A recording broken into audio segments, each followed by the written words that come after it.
Copy. Wow. Paste. Ryan, how are you? Love My it. name is Randy. I've got John and Ashton right over here. If you want to have a seat.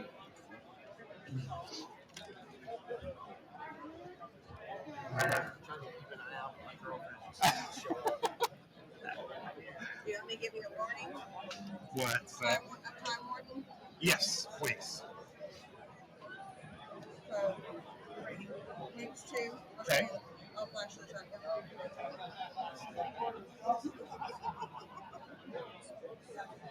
You're actually in this one.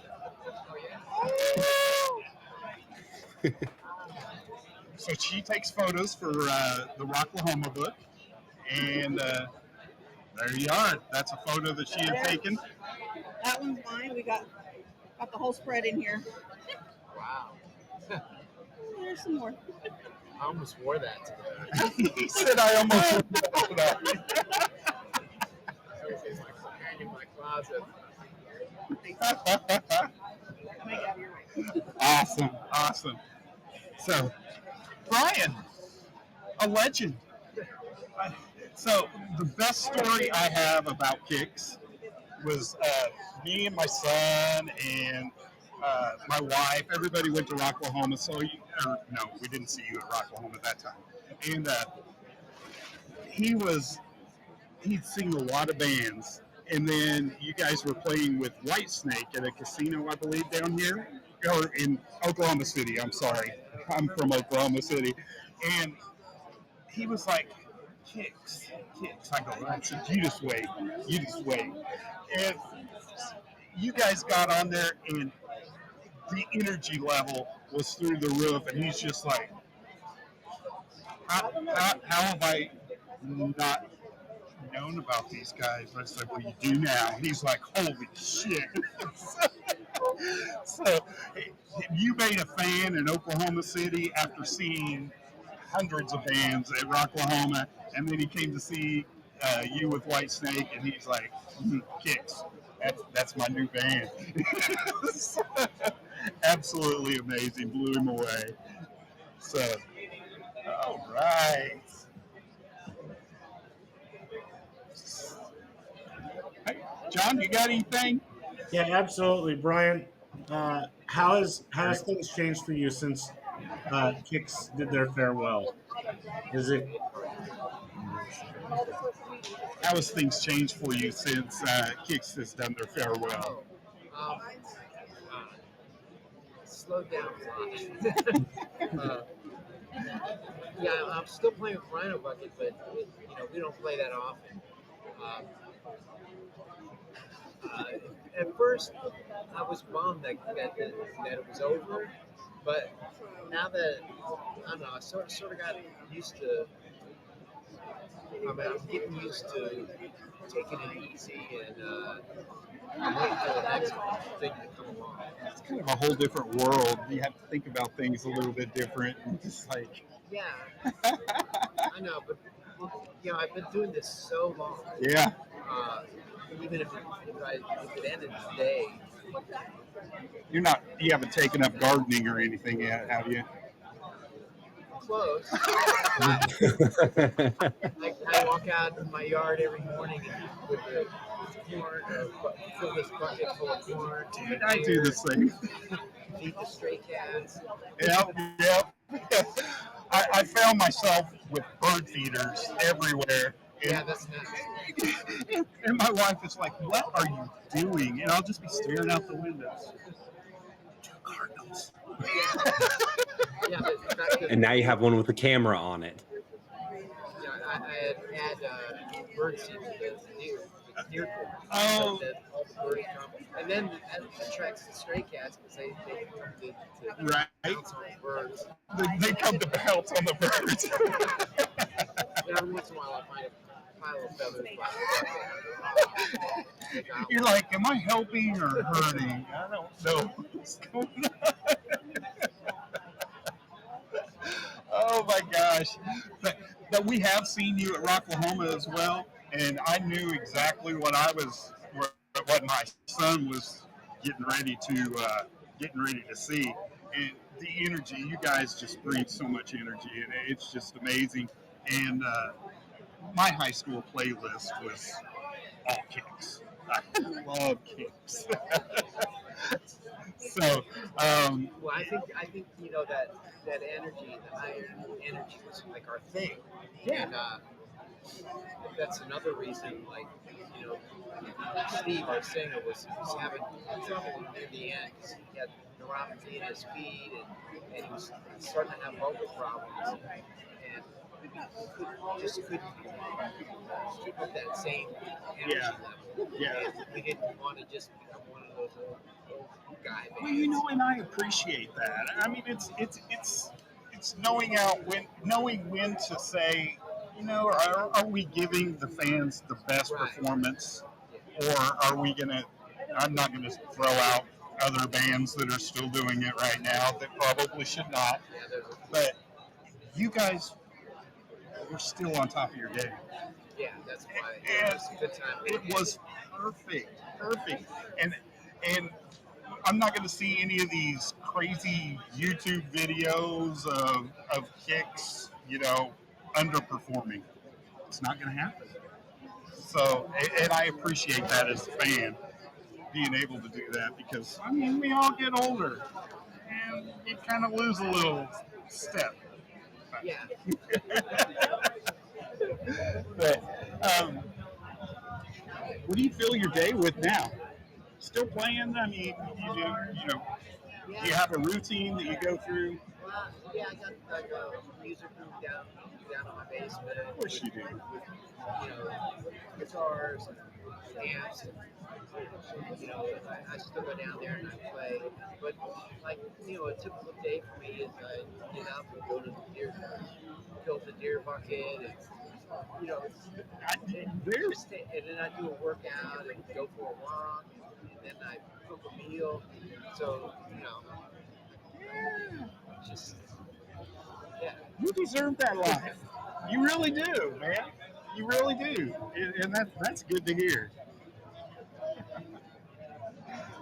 Randy, I want to check with him and see about any upcoming Rhino Bucket news or shows. Any upcoming Rhino Bucket news or shows?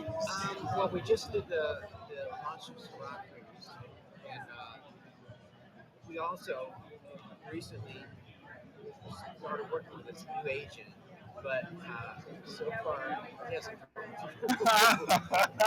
So our next It's gig, fixing to be an old agent.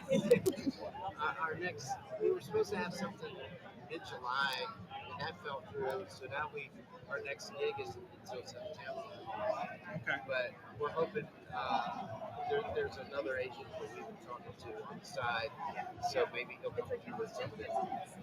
You know, we don't want to be sitting around all summer. Yeah. And I mean, in the past, because of Kicks, Kicks was so busy.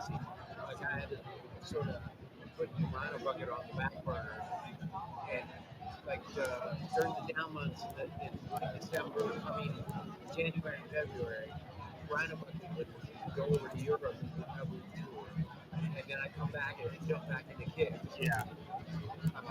So now that Kicks sitting around, Rhino Bucket, there's a lot more time for that. Right. And, I'm in Nashville. There's musicians on every corner. Absolutely. I'm hoping Yeah. to get something going. Wow, they sure got loud there. It's not good for a podcast convention. So, are you living in Nashville? Yeah. Okay. And what brought you to Nashville? Um, well, mostly the home prices. Because I was in California before that. I was out there for 26 years. And it was when my relationship with my ex-girlfriend ended. She owned a house. Yeah. And I was like, all of a sudden, I was like, what am I going to do now? Sure as hell can't buy nothing here. Yeah. I started looking around, and it was like the house that I really wanted, I couldn't afford, and the house I could afford, I didn't want. So I knew some people here in Nashville, and they told me, they said I should come and check it out. So I did. I took a week, came here, and I couldn't believe it. I mean, the prices were so much lower. Like at my house that I ended up buying for like 300,000 or something. In LA would have been over a million. Oh yeah, it's insane. That's crazy. And there's land. I mean, you obviously like the wildlife and that type of thing. Absolutely great. I'm like 12 miles out north of Nashville, and it feels like I'm out in the middle of nowhere. Yeah, yeah.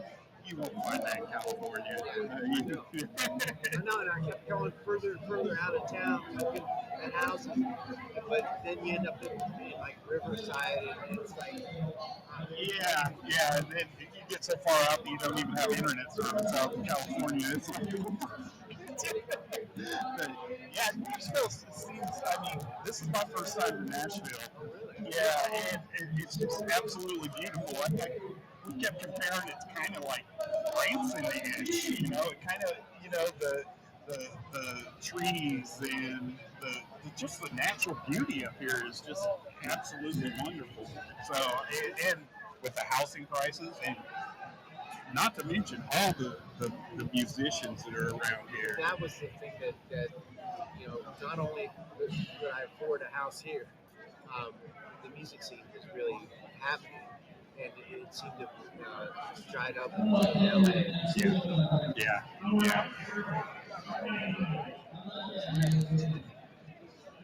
But yeah, it's kind of like there's so many musicians up here, rock musicians, that I had no idea. You think Nashville, you think all country, but that's not it anymore. And everybody is transplanted to Nashville, and I absolutely love how diverse this city is.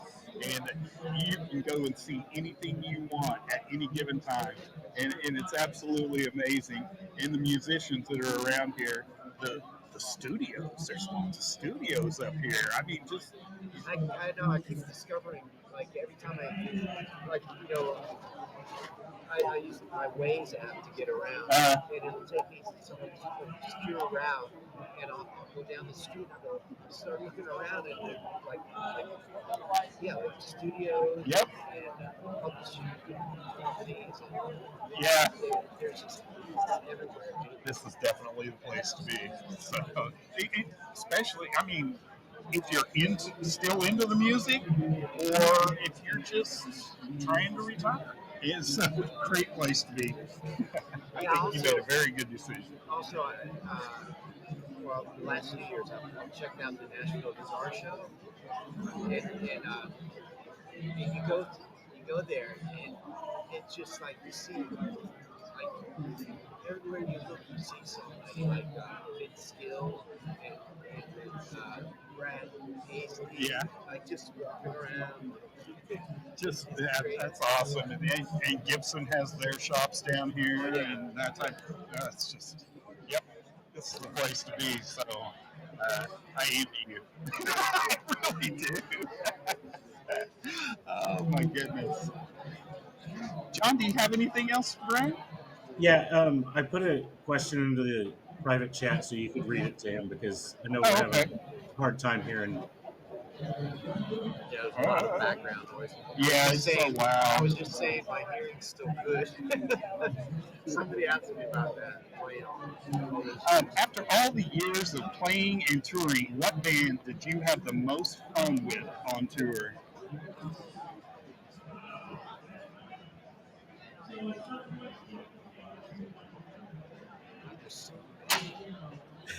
Well, our first real tour was with Rat, and that was fun.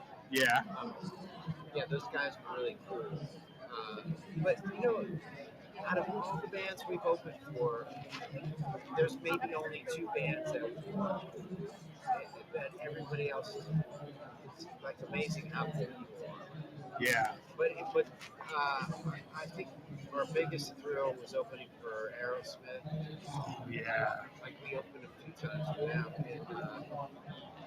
and we opened for ZZ Top back in the early '80s. That would be amazing. Yeah, yeah. I bet you were getting a lot of new fans from that. It's just like, who is this Kicks? Well, yeah, not so much from ZZ Top.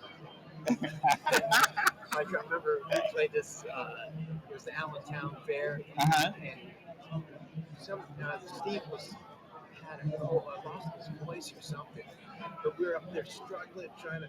We only had a small space. Like we had to sit up in front of ZZ Top.